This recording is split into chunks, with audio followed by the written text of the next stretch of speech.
What is this? As I drive along a mountain highway, an unusual road-killed animal catches my eye.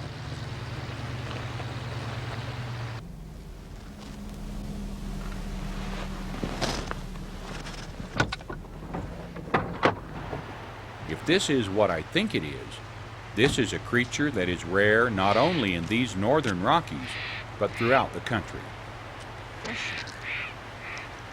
It's a nursing mother fisher. But where are the babies? Maybe the mother's final tracks will lead me back to the den.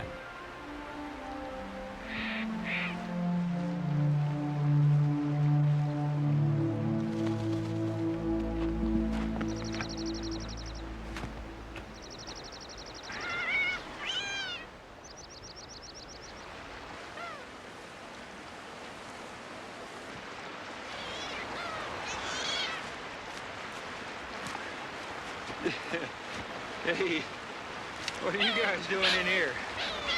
Hey! How many of...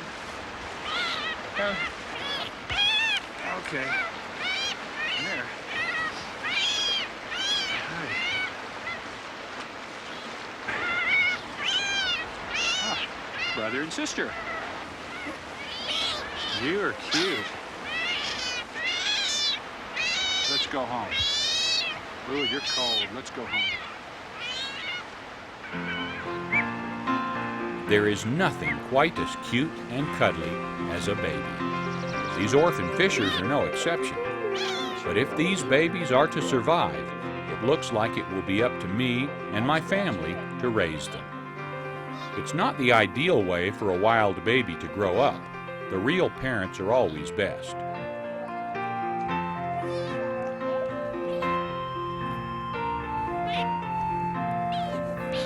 Wild babies are a joy, whether we're raising them or just observing them. Join me as we enjoy these tender times.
Springtime in the Rocky Mountains.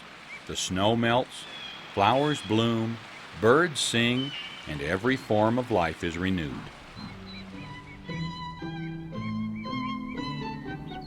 When a female bighorn sheep is ready to give birth, she leaves the herd and finds a secluded narrow ledge.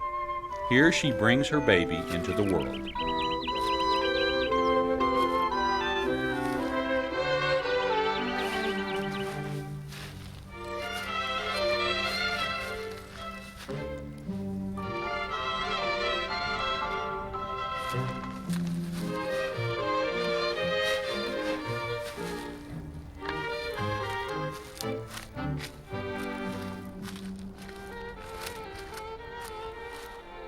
Weak and wobbly at first, the lamb will soon grow strong and healthy on its mother's milk.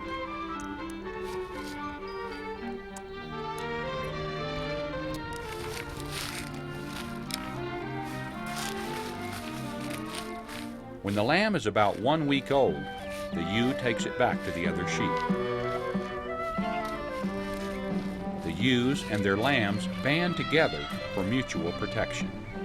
While some sleep or graze, others keep watch for predators. But the lambs are young and know nothing of these dangers, and couldn't care less. They are perfectly happy to spend these warm early summer days romping and playing.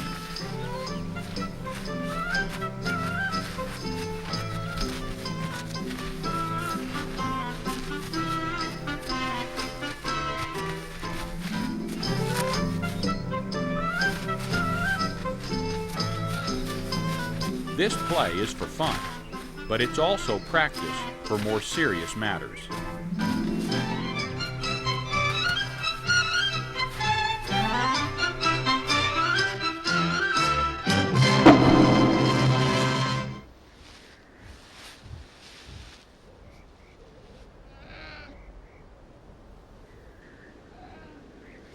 One of the most inquisitive and playful of all animals is the grizzly bear. These baby bears are closely guarded by their cautious mother. She has her paws full, keeping track of the playful youngsters.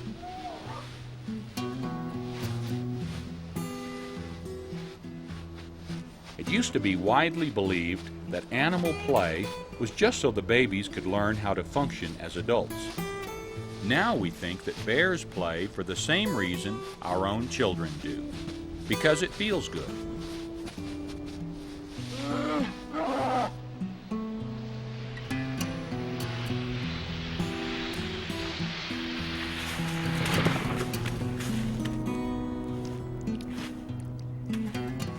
Watching her cubs is not enough. She must cut playtime short to teach them a valuable hunting lesson.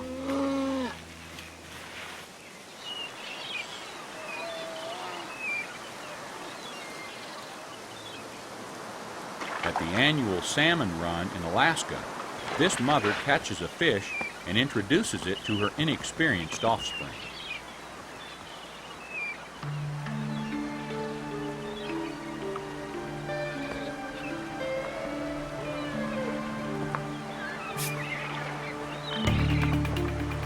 She continues to pull out fish, but her cubs want nothing to do with them.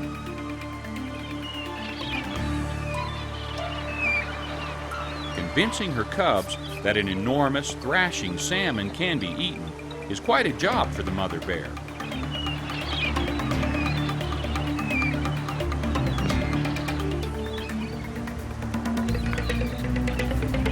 It will take time and patience to teach her cubs that this scary, floppy thing is really food.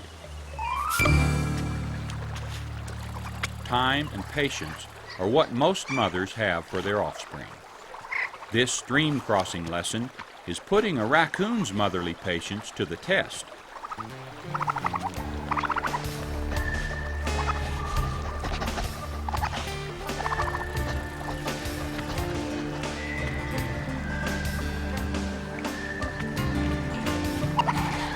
She tries to encourage her uncertain youngsters across, but is not having much luck convincing her timid babies.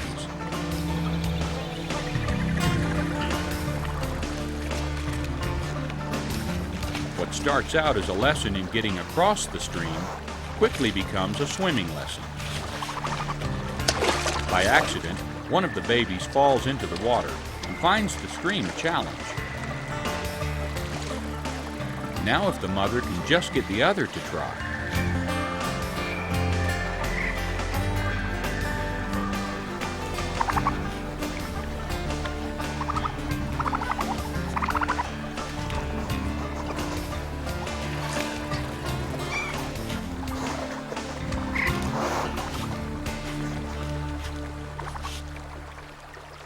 Frustrated, she checks on her first little swimmer, who is now doing fine.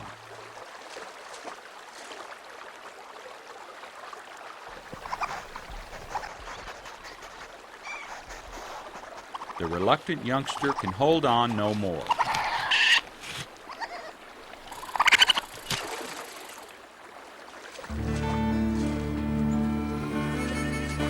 may not be elegant, but the young raccoons now know the water is not so scary.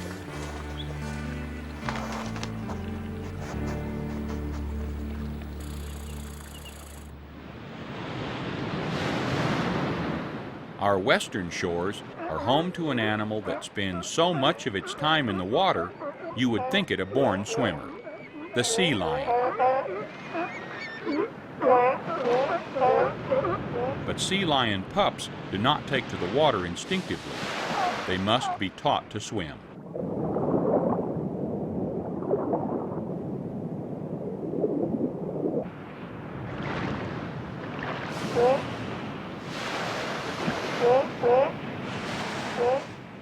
This mother tries to persuade her little one that it would be fun to join the other seals underwater.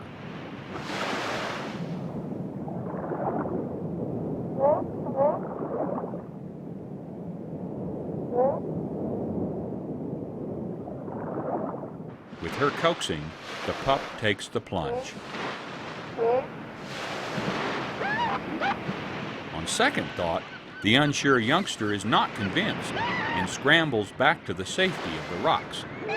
But given a few more tries, the young sea lion will soon be swimming gracefully with the others.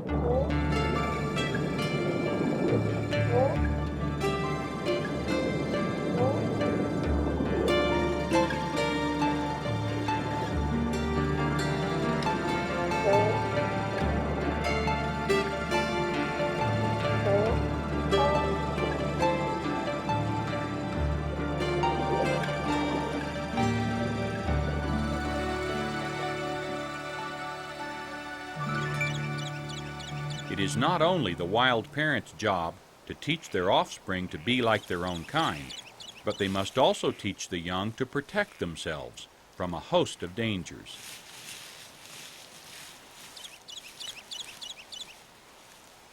Even though this white-tailed doe seems calm, she is constantly alert to intruders, whether they pose a real threat or not. She has already taught her fawns how to react to danger. Any strange sound can mean predators are approaching. Yeah, what's that? Looks like something's been rubbing on here. She knows by experience humans are predators. Quietly, the doe leads her fawns away. As she's taught them, each one finds its own hiding place.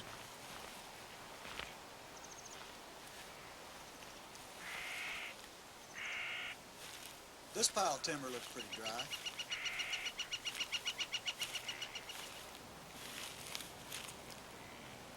A whitetail mother will sometimes teach her offspring to hide by forcing them down with her nose or forefoot. In this case, the fawn has already learned its lesson.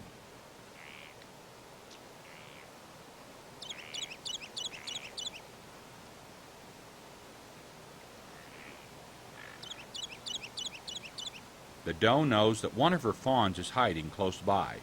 But where's the other one? And is it safe? As reluctant as she is to leave her fawns, her instinct tells her that she must first protect her own life.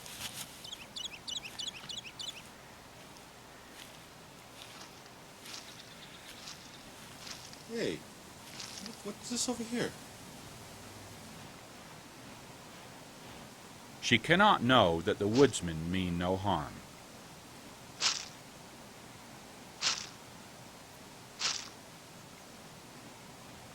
Let's go. We don't want to make her nervous.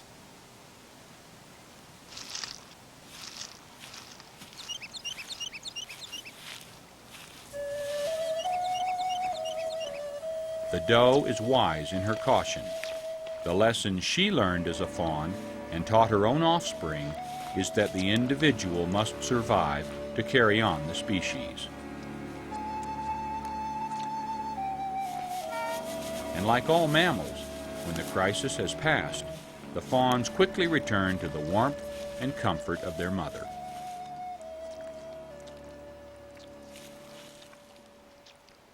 Not all wild animals are raised solely by the mother. One of the exceptions is a predator of the whitetail, the timber wolf.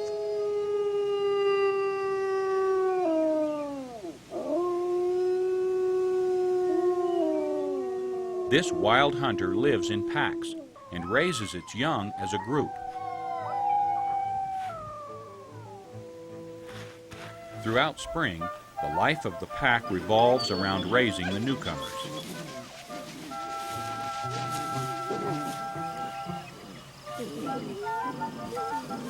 Only one litter is born to the pack each spring. On that litter is lavished all the affection and attention of the adults, even though the litter was born to the male and female leaders of the pack.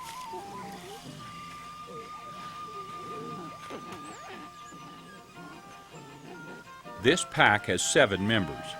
At the top are the leaders, alpha male and alpha female. Down the social ladder, each member has a certain rank which is supported and defined by gestures and postures, submissive and dominant, what we might call body language. By using body language, each wolf establishes and defends its position in the pack. At an early age, play helps to decide their places.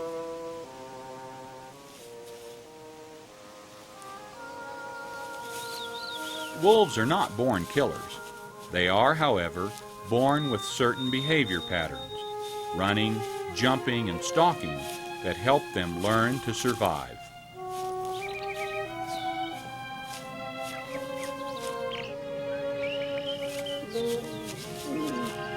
One day, this young deer and young wolf may be prey and predator, but for the moment, both youngsters are still innocent and curious, unschooled in their respective roles. Because it is a predator, the pup is naturally more playful than the fawn. Wolves must search for their meals, so they never stop investigating and exploring. The fawn is also inquisitive, but in a more contained way. It does not know what to make of this furry and energetic creature. However, the fawn is not afraid. Its defense reactions are, for the most part, learned. By seeing adult deer run, the fawn too will know to run. Try as it may, the young wolf cannot interest its new acquaintance in a game of hide and seek.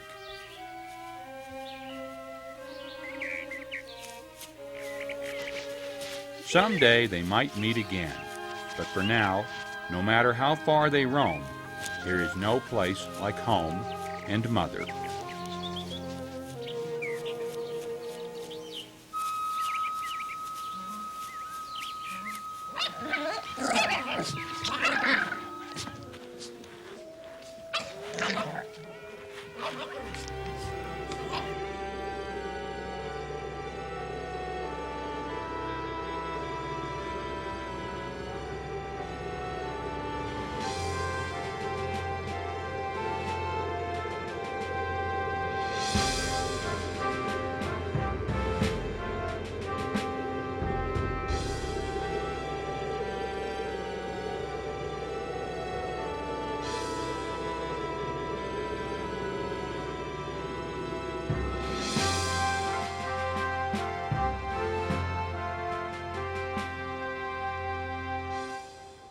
In the spring, polar bears dig out of their dens with their young.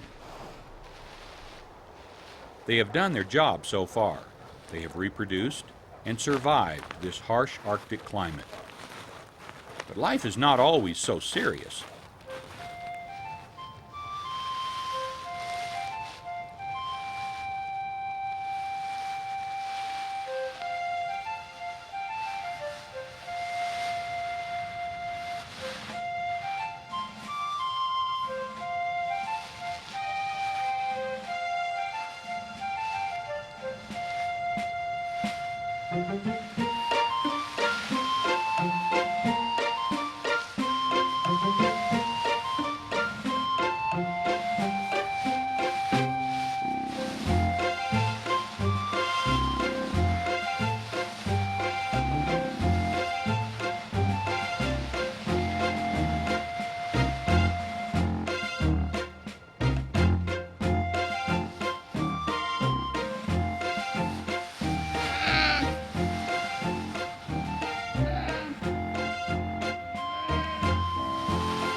These playful cubs are just getting to know the snowy environment in which they will spend their lives. Sometimes Big Brother is not much help.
In our southern forests, wild hogs roam free. It's spring, and there are young piglets everywhere, some just born.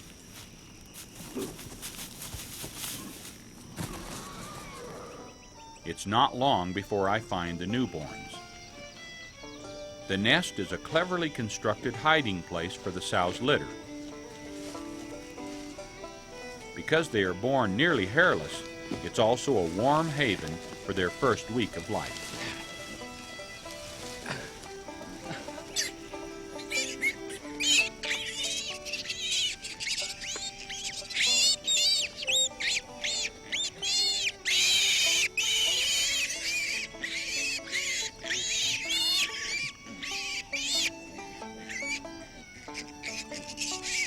Look at you little guys.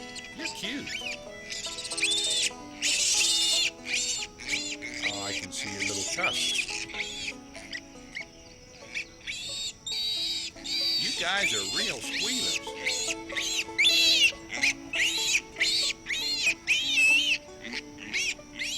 I know the sow must be nearby, but they're so cute I hate to go.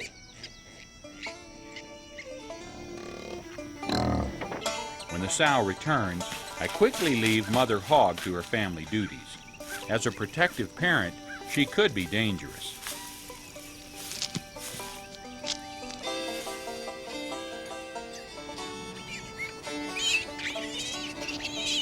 Since the 1950s, wild hogs have been plentiful in the Great Smoky Mountains. These cute little piglets are, by far, the most prolific large animal in America. Aliens to the Kentucky and Carolina forests, they are overrunning the age-old home of the black bear. There are some records of bears killing hogs and some of boars killing bears. But even though the two species do compete for food and living space, for the most part, they avoid each other. However, cubs and piglets are not yet aware of these adult facts of life.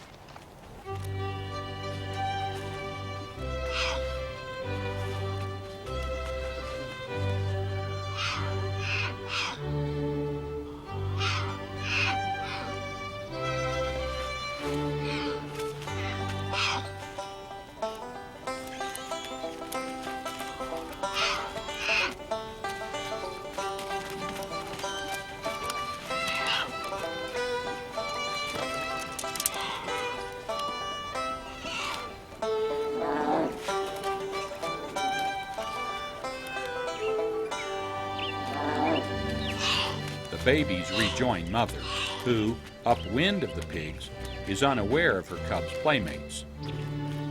For baby animals, friends are everywhere. This bear cub is about to get into some smelly trouble. The youngster still does not know what the business end of a skunk is all about.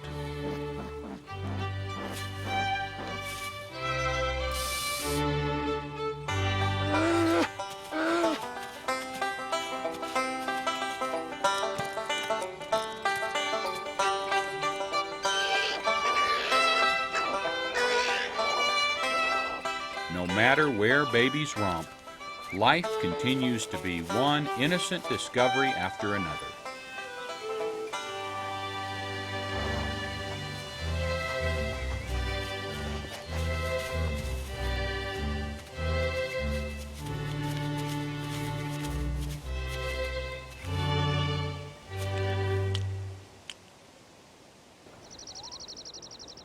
Sometimes, wild babies learn a lot on their own.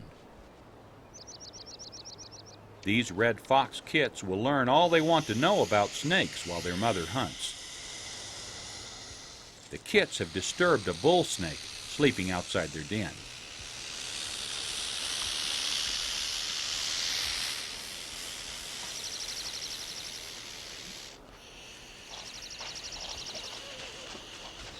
This relative of the gopher snake is harmless, but it puts on a terrific act, mimicking a rattlesnake as it hisses and vibrates the tip of its tail.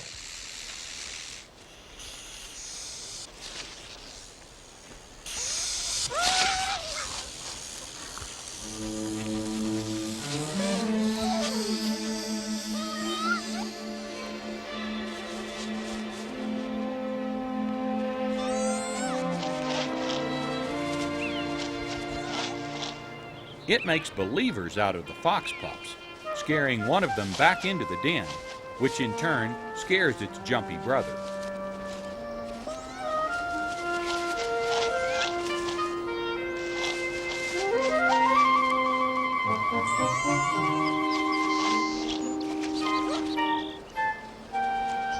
After a while, the immediate fright subsides and fear becomes just another form of fun.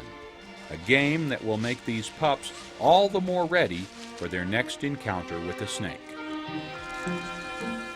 After all, the next one might have real rattles on its tail.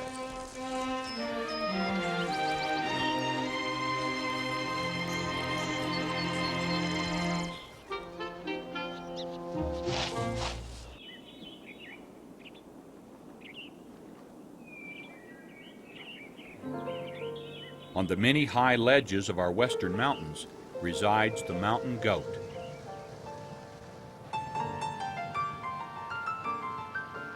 This animal lives higher than any other in North America. In late May, the female mountain goat, a nanny, isolates herself from the group to give birth. Only minutes old, this newborn kid enters a dangerous world.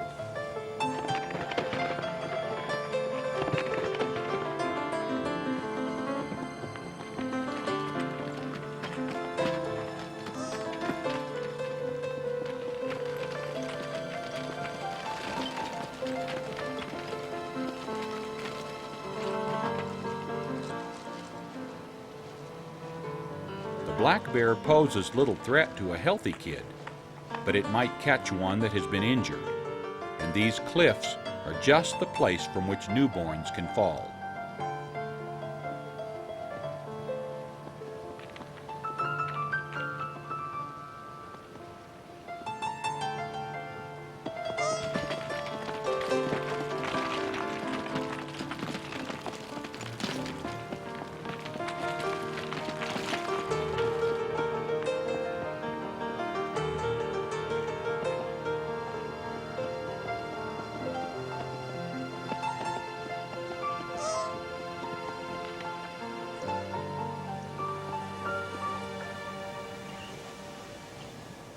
The close bond between a nanny and her kid is the basis of the young goat's survival in this harsh alpine environment.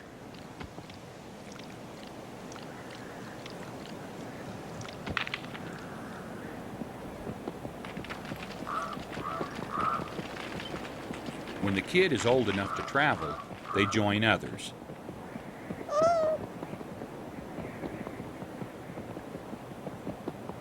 Initial meetings can be somewhat confusing.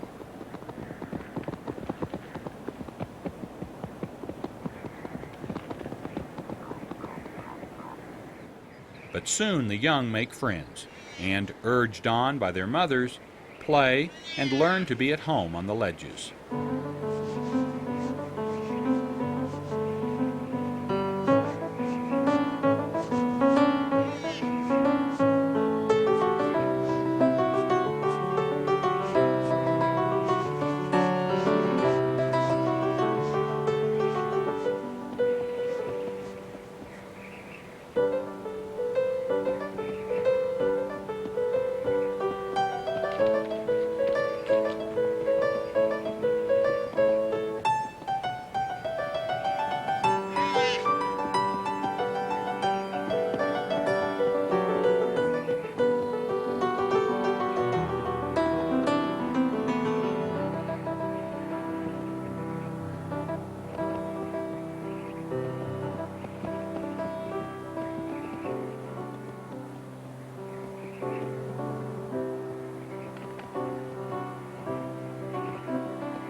goat country is also eagle country. The cliffs create updrafts on which eagles soar and hunt. The bird's strategy is to strike an unsuspecting kid and hurl it to the rocks below. But the nanny is constantly on guard and usually positions herself between her offspring and the cliff's edge. Even so, golden eagles kill more mountain goats than any other single predator. They nest high, where few others venture. Here they care for their young.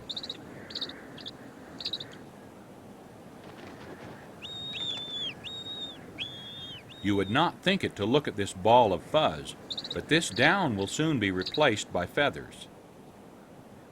It quickly grows to a fledgling, almost as large as its parents, ready to try its wings.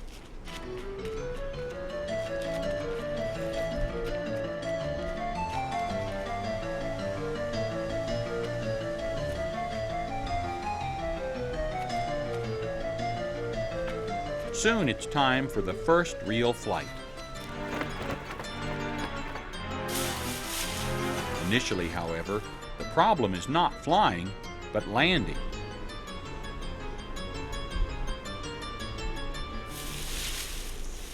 With practice, though, it's soon soaring with ease, one of the most elegant birds in the air.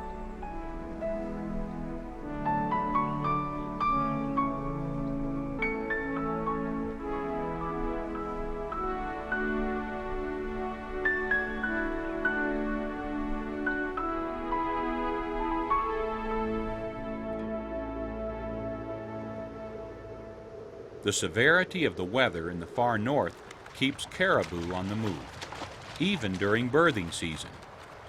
Like all animals, these caribou must learn to adapt to the severe Arctic climate at a very early age. Like this newborn, struggling to stand in its icy new world. The mother seems confused as to why this small wet calf does not follow her. Only minutes old, not yet able to stand, the newborn tries in vain.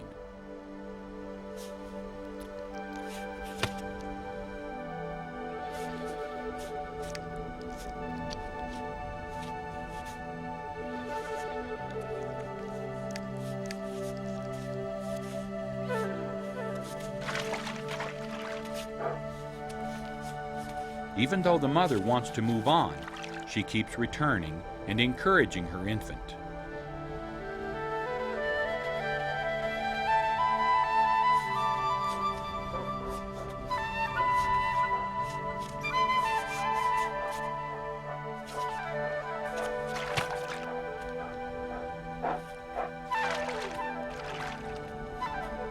Finally, she seems resigned to waiting for it to gain its balance, a poignant reminder of the power of motherly instinct.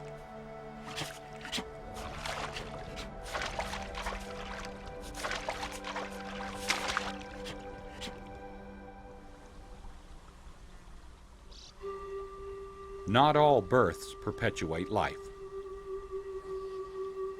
This moose calf died. It's only a matter of time before its scent reaches the keen nose of a grizzly or a wolf. But the cow remains faithfully by its side. For days, she tries in vain to rouse her dead calf.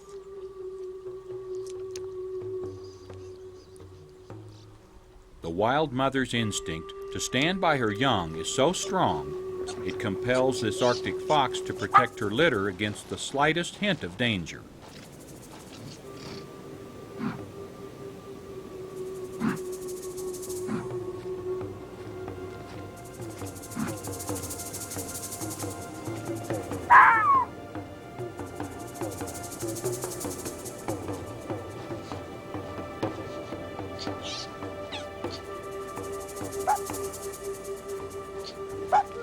No matter how threatened she may feel, mother will not abandon the kits she has sent into hiding.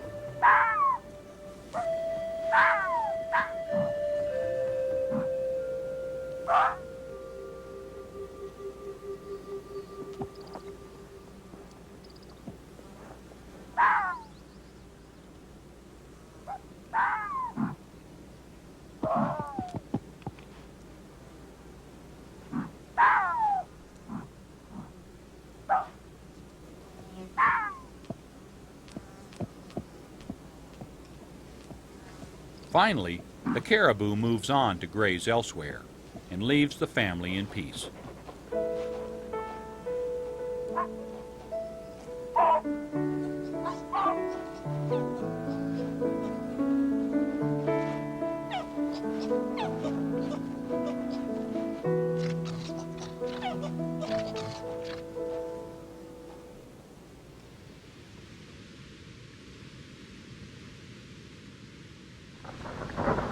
During the birthing season on our western prairies, the animals that raise their young here are accustomed to afternoon thunderstorms.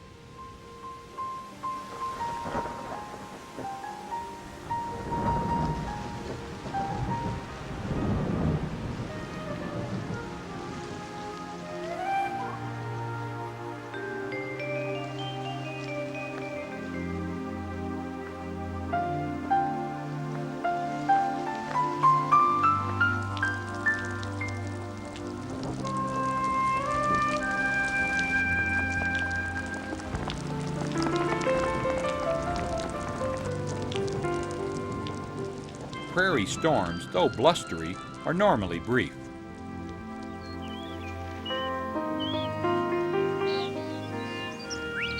When the storm is over, the prairie comes back to life. Baby cottontails emerge from their protective nests.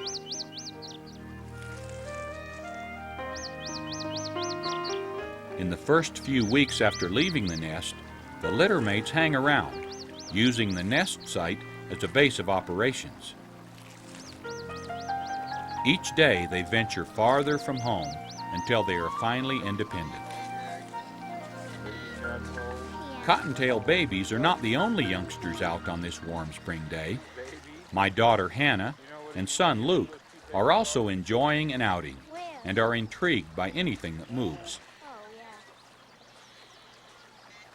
Hey Dad, look at the baby bunny. Hannah spies this cute cottontail, one of the first newborns of the year. Incredibly soft, there are few animals as delightful for children to touch as a bunny. Be very careful with it. Let's see, show it to Luke. Luke, look at the bunny.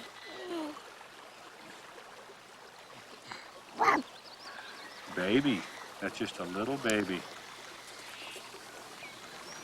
Oh, boo. Hi.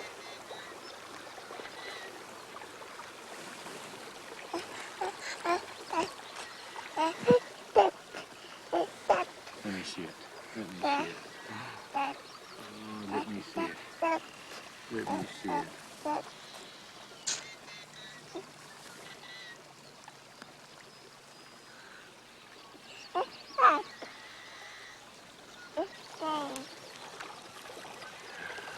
Oh, don't be afraid. Oh, don't be afraid. Oh, and those little feet. Those little feet are so great. The little claws. You need to learn how to hide better when nobody gets you. Good luck. Time for this wild baby to go home.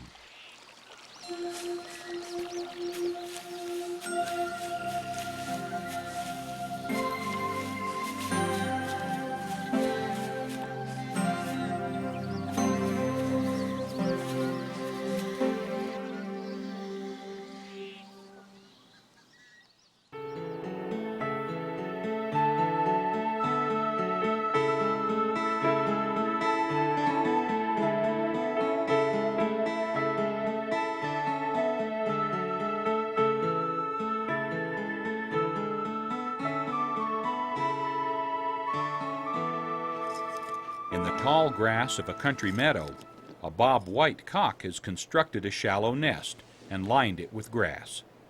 Over the course of several weeks, the hen has laid a dozen small white eggs. The hen gently turns the eggs and is careful to keep them close together. A few days before hatching, an unhatched chick makes a tiny pinhole opening in its egg and begins breathing with its lungs. It also starts making an almost inaudible clicking noise, 80 to 150 times per minute.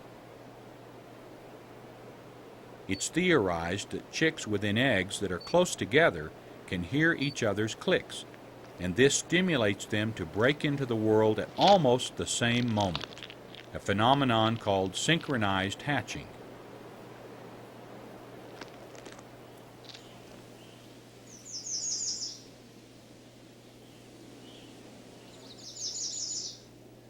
Unlike most mammals, these fresh hatchlings, only minutes old, are already physically capable. Even before their down has completely dried, the rambunctious bobwhite babies are investigating their world.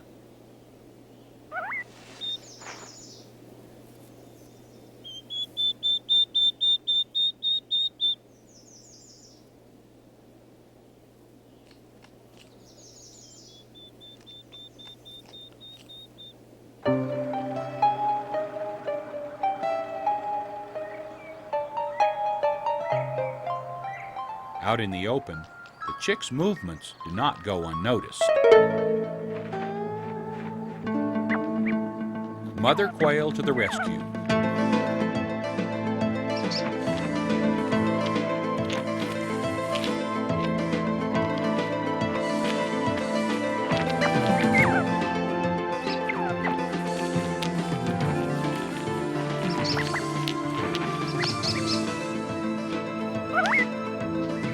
Even the kestrel's sharp talons are no match for this hen's determination to safeguard her young.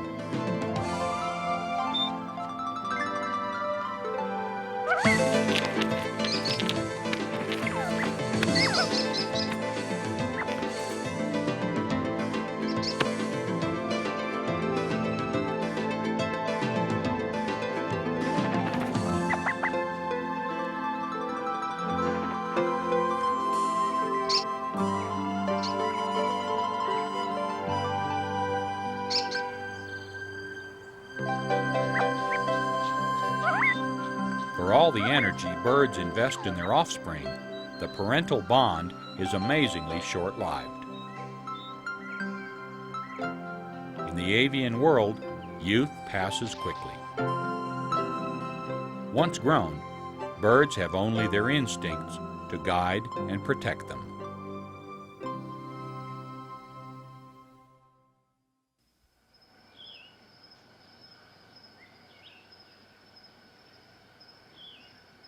It's spring in central Florida, and a female armadillo is searching for a den site. Although she may have as many as 15 burrows scattered throughout the sandy palmetto forest, this one is special, for it will house her next litter of young. With her long, strong claws, she begins in earnest. Before she's done, she will excavate a tunnel that may be 20 feet long, leading to a multi-chambered den 5 feet below ground. An armadillo is not particularly quick or agile, but it is a world-class digger.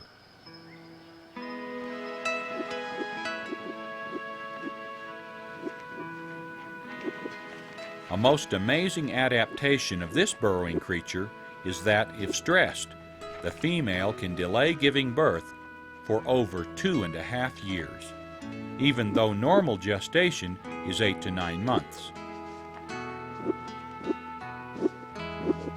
Born fully developed, with their eyes open, the 4 little carbon copies have pink leathery shells that will harden with age. Until then, these babies nurse contentedly.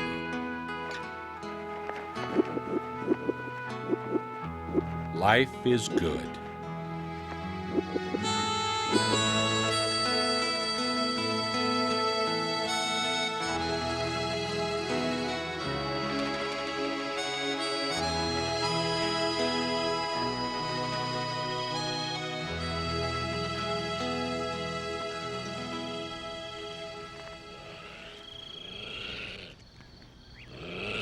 The opossum is a common nocturnal creature in North America with a unique reproductive system. It is a marsupial. For a mother opossum, labor is not long or difficult. Marsupial young are born while still in an embryonic stage of development.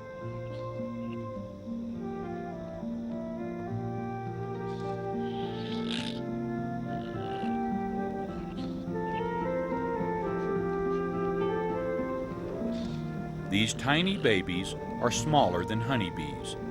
As many as 20 of them may be born in a few minutes.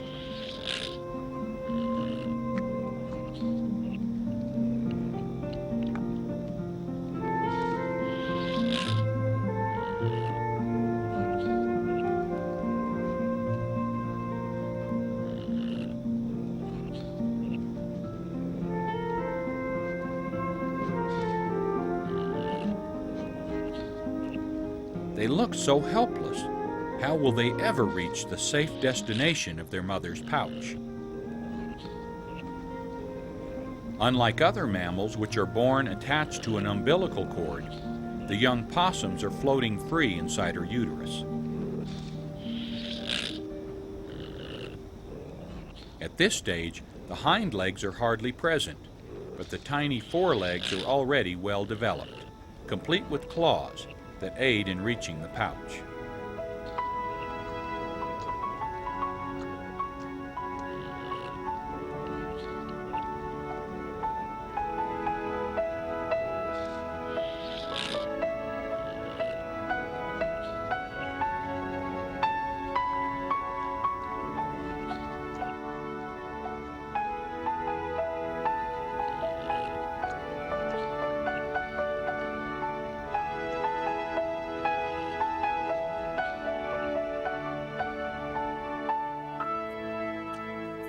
By the end of 2 months, the young have opened their eyes, grown fur, and are about the size of mice. Though still dependent on their mother, they now venture outside the pouch, all of them trying to crowd back in at once if frightened. As they grow older and braver, they begin to ride around on the outside, clinging to their mother's fur.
Giving birth is not nearly as easy for this cougar, but a mother knows what to do. Instinctively and immediately, she must free each kitten before it suffocates. The birth sac provides protein until she can hunt again. The stimulation of her tongue cleans the kittens and helps their breathing and circulation in this strange new world.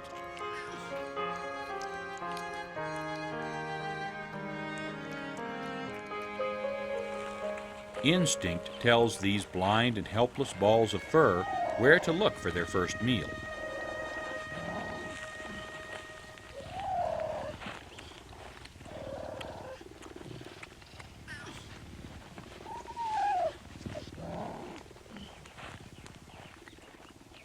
In a week, the kitten's eyes are open, and they begin to explore.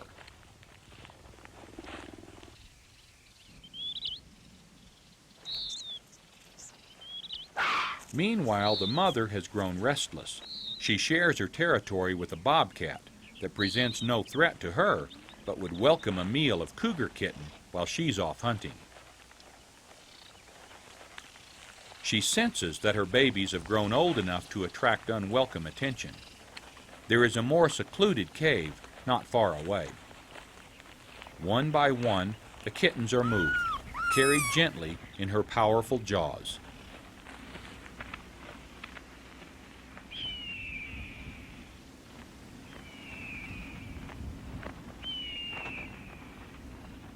Perhaps the cougar's bad reputation is based partly on its blood-curdling scream. It can't roar, but it is able to purr, a reflection of maternal contentment.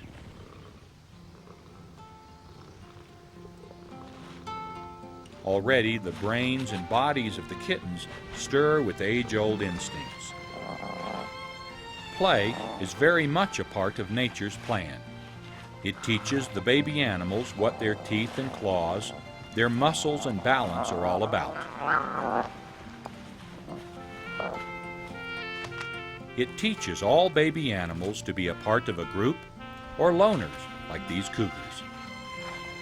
It teaches them to hunt or to escape the hunt. It teaches them the rituals they'll need to someday carry on their species. And at the heart of all this teaching is the mother. The wild mother's patience and bond with her young is like nothing else in nature.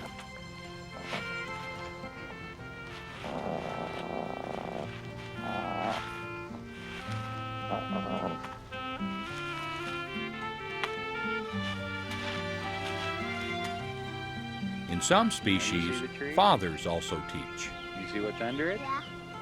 What is it? Tigers. No, not tigers, cougars.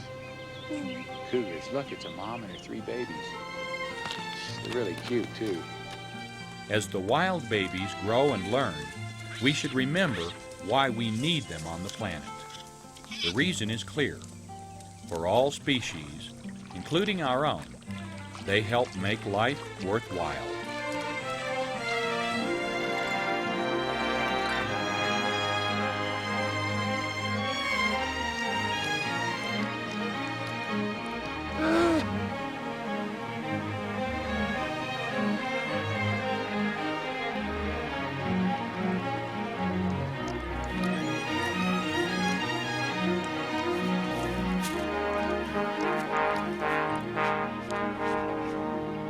I'm Marty Stouffer. Until next time, enjoy our wild America.